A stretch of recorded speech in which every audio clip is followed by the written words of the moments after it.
मोठ्या विश्वासानं तुमचं कर्ज पास केलं तर आम्ही तुम्ही घेतलं नाही. अरविंदजींना पण पाठवलं होतं. आमच्या विश्वासाला किंमत नाही काय? असं काय बी नाही. महादेवानं संकेत दिला. तुम्ही माझ्यावर टाकलेला विश्वास तुटू नये असं असेल महादेवाच्या मनात. देवाच्या मनात असेल तरी अपमान झालाच आमचा. नाही मातोश्री, तुमचा अपमान करायचा माझा हेतू नव्हता.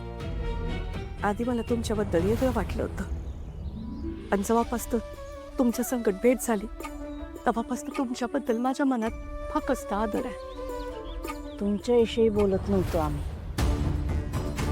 मग तुम्ही मनात जे असेल ते खरं खरं तोंडावर बोलणार आहेसा म्हणून सांगतो. आज आमच्या मुलामुळंच आम्हाला मान खाली घालावी लागली. काय चुकीचं केलं का त्यानं? नाही, चुकीचं काय नाही वागला, पण जे बरोबर आहे ते करू दिलं नाही आम्हाला त्यानं. काय झालं सांगू वाटत असेल तर सांगा. हा, कुठल्या तरी यडपट पोरीनं त्याच्यावर गुन्हा दाखल केलाय. एका बाईला मारहाण, तिच्या घरी तोडफोड अशी खोटी तक्रार केली आहे तिनं. आमचा मुलगा लाख चुकीच्या गोष्टी करेल पण बाईवर हात नाही उगारणार. एवढासा असल्यापासनं आम्ही शिकवण दिली त्याला. प्रत्येक बाई ते काही असते, आणि कुठल्या बी आईचा कधी अपमान नाही करायचा. आम्हाला खोटी केस केलेल्या त्या पोरीला हुडकून चांगली अद्दल घडवायची तिला, पण आमच्याच पोरानं आम्हाला शब्दात अडकवलं. त्याच्यावरचं खोटा आळ एक आई म्हणून नाही सहन होत आहे आम्हाला. आतापर्यंत आमचा प्रत्येक शब्द पाळलाय त्यानं. आज ऐकायलाच तयार नाही तू.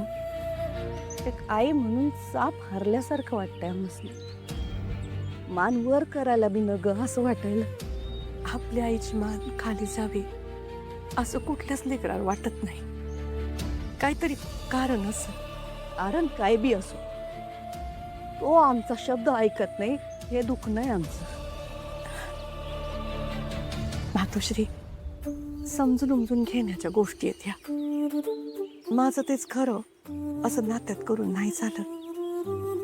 आई म्हणून आपण करतोय ते बरोबरच आहे असं जरी आपल्याला वाटत असलं ना, तरी लेकराची बी काही बाजू असते, ती समजून घ्या हवी. नियमानं चालणाऱ्या जरा मी पण बाजूला करून बघितलं तर तुमच्या लेकराचं मन कळेल तुम्हाला.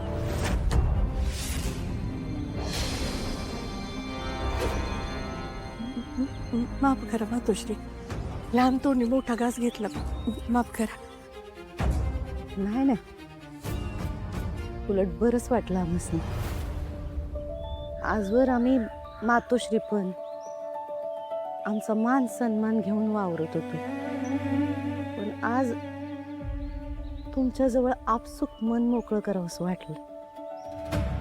म्हणजे केलं तर चांगलंच केलं, मनाला शांती मिळाली.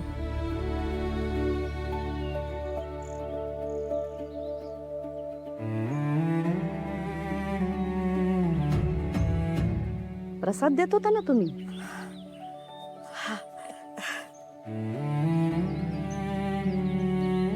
कृष्णाई. हा हा,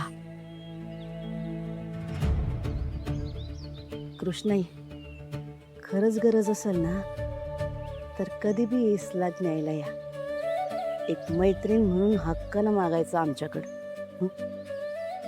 मातोश्री, तुम्ही एवढं बोललात ना, बस झालं.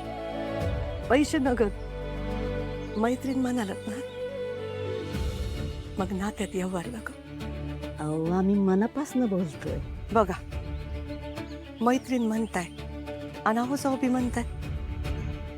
माझी मधली लेक म्हणती, दोस्तीत आणि जवळच्या नात्यात तिरायतासारखं नाही बोलायचं, हक्काने बोलायचं. तुम्ही मला कृष्णाच म्हणा. एकदम बरोबर बोलते तुझी मधली लेक. कृष्णा,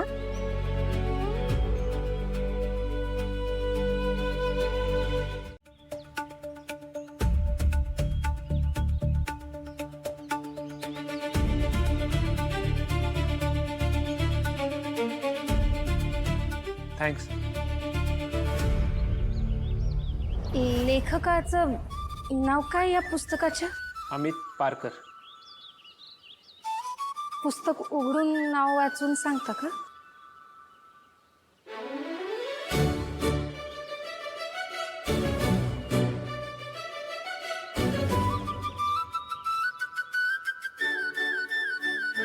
टोटल 1230 झाले. खातं क्लोज करू?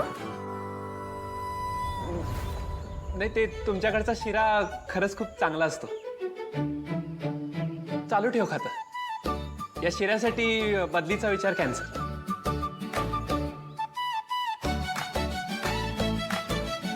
शारदाजी, ते तुम्हाला कविता आवडतात ना? भारी कविता करते आमच्या शारदाताई. शारदाताई, ती आईवरची कविता ऐकव की. तू हिशोबाकडे लक्ष दे. मी संध्याकाळी येताना कवितेचं पुस्तक घेऊन येईन. आणि काय काय आवडतं तुम्हाला? का? आमच्या शारदाताईला नोकरी देणार आहे तुम्ही? आईनं सांगितलंय म्हणून पुस्तकाचं ठीक आहे, पण आमच्या खाजगी आयुष्यात ढवळाढवळ करू नका. मी मार्केटला जाऊन येते, आईला सांग.